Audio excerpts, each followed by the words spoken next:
We're at another CodeTalk on the road, this time with Stan Stadelman. Hey.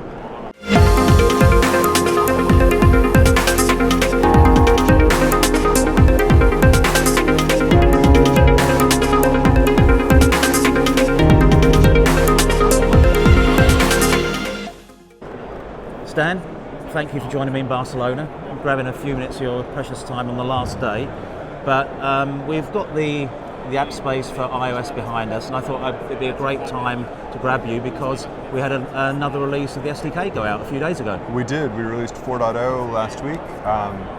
Support for iOS 13, dark mode, some new Fiori components, Okay. A really interesting OData feature, support for function imports offline. Okay.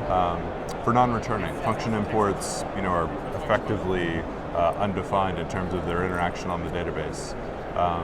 But we've added a capability to queue them so they can be replayed to an OData backend when you regain connectivity and do a synchronization. Okay.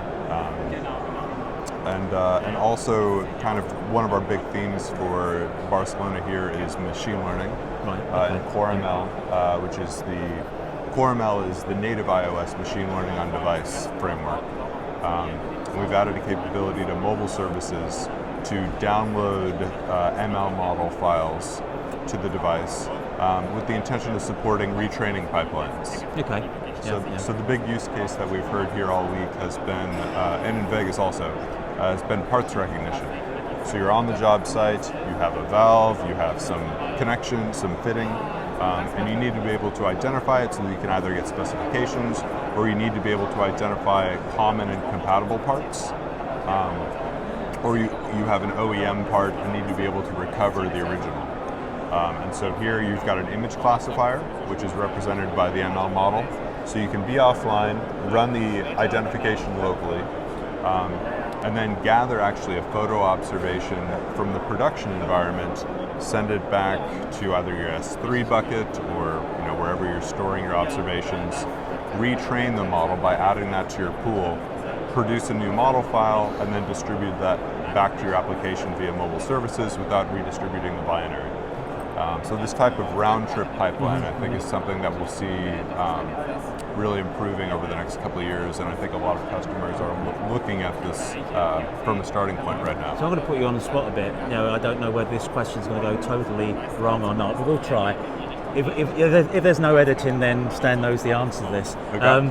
So obviously with CoreML, Apple have a framework. We have we have like Leonardo, which is. Yeah. So how does their model and our model coexist? Absolutely. So Leonardo is a machine learning environment, and so there you have actually the training environment.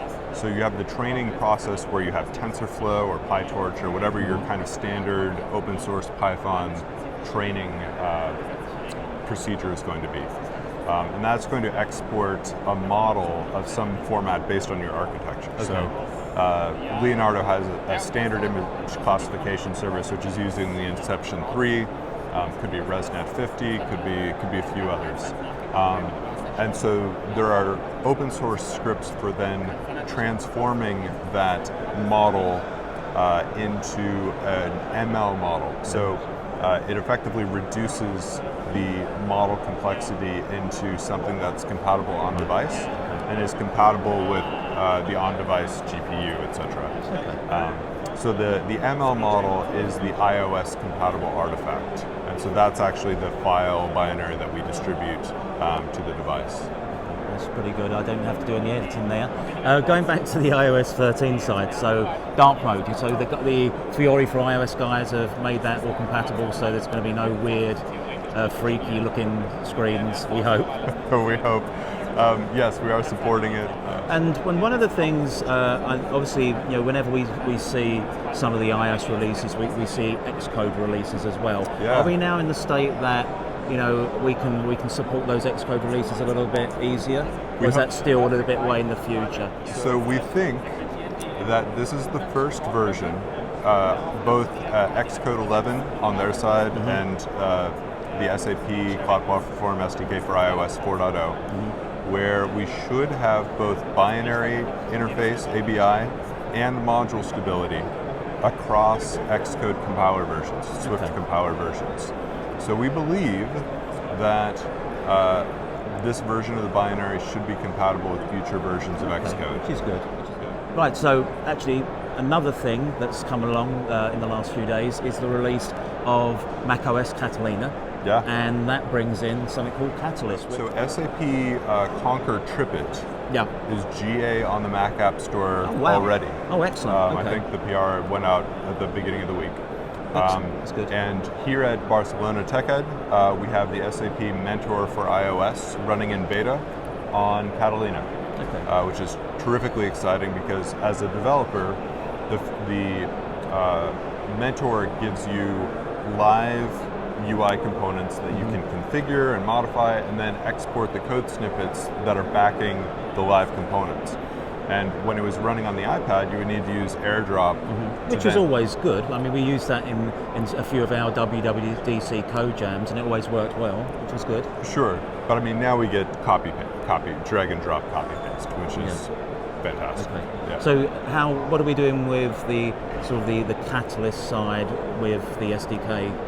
So we do plan to support it. I mean, obviously, since we're in beta here on the Mentor, it's in process. It's a work in progress, so that's good. So guys, keep an eye on that because I'm sure that when that does come out, I'm going to grab Stan again, and he'll be back in the States, and we'll talk again online, Stan. Great. But thanks for joining me here. Thanks for having me.